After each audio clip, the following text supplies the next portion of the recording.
ஐயா தோப்பா வழியில் ஆவணப்படுத்துகிறேன். மதுரை மீனாட்சி அம்மன் கோயிலோட கிழக்கு கோபுரம், அதற்கு இடது பக்கம் வலது பக்கம் பார்த்திங்கன்னா காவல் தெய்வங்கள் இருக்கும், மதுரை வீரன் சுவாமி இருக்கும். அதே போல் தெற்கு பக்கம் தட்சிணாமூர்த்தி கோபுரம், தெற்கு கோபுரம் தான் மதுரையோட ராஜ கோபுரம். எதிர்த்தாப்புல ரமண மகரிஷி ஞானமடம் அந்த இடம் இருக்குது. அப்படியே நீங்கள் மேற்க வந்தீங்கன்னா அந்த ராஜ கோபுரத்துக்கு கிட்டையும் இன்னும் வழிபடு இருந்தது. அப்படியே நீங்கள் வடக்கு வந்தீங்கன்னா வடக்கு கோபுரத்தோட இடது பக்கம் பாதாள பைரவரும், வடக்கு கோபுரத்தின் பிரதான வழிபடு தெய்வமாக முட்டகோபுரமான மகாமணீஸ்வரர் ஐயாவும் இருக்காங்க.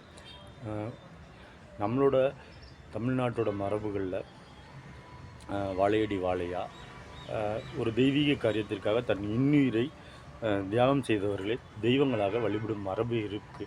அதனால தான் மதுரை வீரன் சாமியை இன்னும் குலசாமியாக கும்பிட்றவங்க இருக்காங்க மீனாட்சி அம்மன் கோயிலோட கிழக்கு பகுதியில். அதே போல் மதுரை மீனாட்சி அம்மன் கோயில் 4 கோபுரங்களையும் கட்டி எழுப்பும் போது வடக்கு கோபுரத்தை கட்டி எழுப்ப முடியல.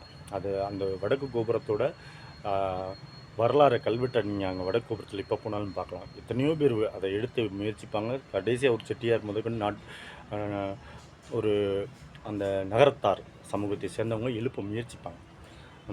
அதற்கு முட்டகோபுரம் மகாமணீஸ்வரர் என்ற தெய்வம் அருளால் தான் மதுரை மீனாட்சி அம்மன் கோயிலின் வடக்கு கோபுரம் எழுப்பப்பட்டது என்ற காரணத்தினால் எல்லோரும் முதலாக மதுரை மீனாட்சி அம்மன் கோயிலுக்கு உள்ளே போவதற்கு முன்பு வழிபடும் தெய்வமாக முட்டகோபுரம் மகாமணீஸ்வரர் சன்னதி இருக்குது.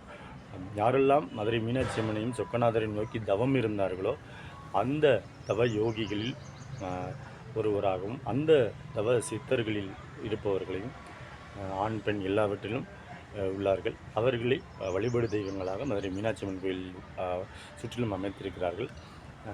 இந்த குரு சீடர் வழித்தடத்தை உணர்ந்த அந்தணர்கள் கோவிலில் பணிபுரியும் அந்தணர்கள், காலங்காலமாக கோவிலுக்கு கைங்கரியம் சேவை செய்யக்கூடிய அந்தணர்கள் மீனாட்சி அம்மன் கோயில் சன்னதியோ அல்லது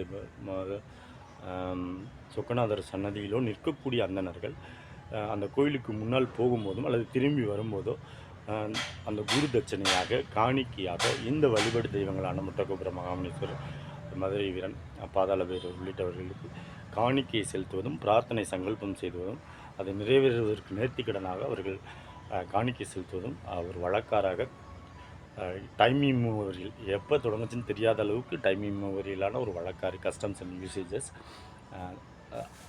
தோப்பாயா வழியில் என் சிற்றறிவு கிட்டியதை அடுத்தடுத்து ஆவணப்படுத்துகிறேன். Please that's help, go get and rule your owner. Thank you.